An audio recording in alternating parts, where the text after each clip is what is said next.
많은 사람들이 운이나 재능을 성공의 가장 중요한 요소로 여기지만 운이나 재능보다 중요한 영향을 미치는 부자들의 공통적인 성향이 있어요. 오늘은 책 그릿을 바탕으로 부자가 될 사람이 반드시 가진 성향 3가지를 알아볼게요. 부자가 될 사람이 반드시 가진 성향 첫 번째, 성공에는 지름길이 없다. 책 그릿에는 이런 말이 있어요. 탁월성에 도달하는 데는 지름길이 없기 때문이에요. 진정한 전문 기술을 개발하고 대단히 어려운 문제를 이해하기까지는 시간이 걸리죠. 대다수의 사람들이 생각하는 그 이상의 시간이 걸려요. 로마는 하루아침에 이루어지지 않았죠. 마법 같은 성공의 법칙은 없어요. 성공하고 싶다면 지루한 노력의 기간을 생각보다 오랜 시간 견뎌야 한다는 사실을 알아야 돼요. 다른 사람들이 쉽게 성공한 것처럼 보이지만 그건 성공한 모습만 보일 뿐이지 지루한 노력과 역경들은 보이지 않기 때문이죠. 피카소는 그림을 그려달라고 요구한 부인에게 5분 만에 그림을 그려주면서 현재 가치로 수억 원을 요구했어요. 부인은 5분 만에 그린 그림이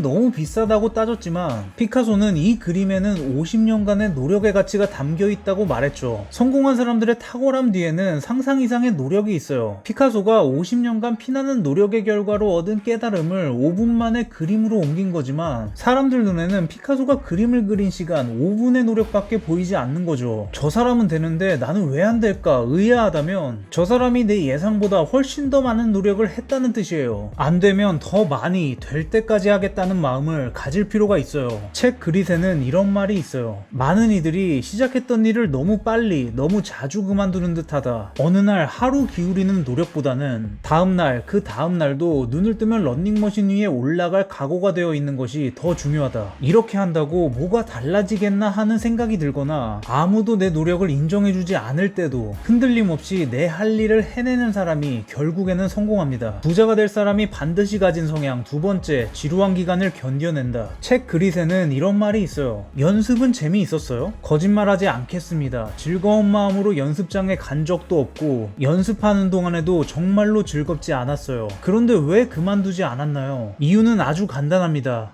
내가 수영을 사랑하기 때문이죠. 영어를 잘하려고 해도 지루한 단어 암기를 해야 되고 축구를 잘하려고 해도 힘든 체력 단련을 견뎌내야 하죠. 아무리 좋아하는 일도 일정 수준 이상으로 올라가려면 지루한 노력의 기간이 필요해요. 그렇게 힘들고 지루한 기간을 견뎌낸 사람이 성장하고 더 높은 레벨로 올라갈 수 있는 거예요. 못한다고 좌절하거나 포기하는 게 아니라 노력하면 성장할 수 있다는 마음을 갖는 게 중요하죠. 책 그릿에는 이런 말이 있어요. 나는 성장형 사고방식이란 사람이 정말로 변할 수 있다는 깊은 믿음이라고 생각한다. 이런 성장 지향적인 사람들은 만약 적절한 기회가 주어지고 제대로 지원을 받는다면 그리고 열심히 노력하면서 자신이 할 수 있다고 믿는다면 더 똑똑해질 가능성이 있다. 안 된다고 안 하면 아무 일도 일어나지 않아요. 더 좋아질 수 있다고 믿고 노력하는 사람이 변할 수 있는 거죠. 당신이 할 수 있다고 믿든 할 수 없다고 믿든 믿는 대로 될 것이다 라고 헨리 포드는 말했어요. 이 말은 미신이나 위로의 말이 아니라 당연한 이치예요. 사람은 믿는 만큼만 노력하게 되기 때문이죠. 자신의 성장을 믿으세요. 우리는 믿는 만큼 성장하게 됩니다. 부자가 될 사람이 반드시 가진 성향 세 번째, 명확한 목표로 전진한다. 책 그릿에는 이런 말이 있어요. 하지만 에릭슨의 연구로 밝혀진 결정적 사실은 전문가들이 더 오래 연습한다는 것이 아니다. 그보다 더 중요한 것은 전문가들의 연습은 다르다는 점이다. 우리 대부분과 달리 전문가들은 에릭슨이 말하는 의식적인 연습을 수천, 수만 시간 동안 한다. 명확한 목표가 있는지에 따라서 장기적 성과가 결정돼요. 뚜렷한 목표가 없이 노력하는 건 눈 가리고 무작정 걸어가는 것과 같죠. 내가 어디로 가고 있는지, 잘 하고 있는지 갈피를 못 잡고 헤매다가 결국 포기해버리고 말 거예요. 뚜렷한 목표를 가졌을 때 인생의 방향성이 생기고 당장 해야 할 일이 뭔지 알게 돼요. 단순히 열심히 살겠다는 다짐이 아니라 100억 부자가 되겠다는 목표 하에 열심히 살아야 100억 만들기에 도움이 되는 방향으로 의식적인 노력을 하게 되는 거죠. 그 의식적인 노력들이 반복될수록 우리는 점점 100억 부자에 가까워지게 될 거예요. 책 그릿에는 이런 말이 있어요. 그릿이란 한 번에 한 걸음씩 계속 나아가는 것이다. 흥미롭고 목적이 뚜렷한 목표를 굳건히 지키는 것이다. 매일 몇 주씩 몇 회씩 도전적으로 연습하는 것이다. 7번 넘어지면 8번 일어나는 것이다. 우리는 성공의 목적지를 향해 매일 한 걸음씩 걸어가면 되는 거예요. 멀어도 끝은 있고 있고 한 걸음씩 가다 보면 반드시 목적지에 도착할 수 있어요. 중간중간 겪는 실패는 후퇴가 아니라 당연히 겪어야 할 하나의 과정일 뿐이고 그 실패의 과정을 무쏘의 뿔처럼 흔들리지 않고 지나간다면 성공에 조금 더 가까워지는 거예요. 대부분의 부자들은 타고난 재능이 없었어요. 그렇지만 끈기는 있었죠. 기쁠 때나 슬플 때나 끈기를 가지고 매일 한 걸음씩 목표를 향해 걸어가다 보니까 어느 순간 다른 사람들이 아득히 작게 보일 정도로 뛰어난 위치에 와 있게 된 거죠. 성공하려면 기를 쓰고 열심히 하는 게 아니라 목표를 알고 매일 그 목표를 향해 한 걸음씩 나아가면 되는 거예요. 그것이 성공의 비결, 그릿입니다. 오늘 얘기는 여기까지 할게요.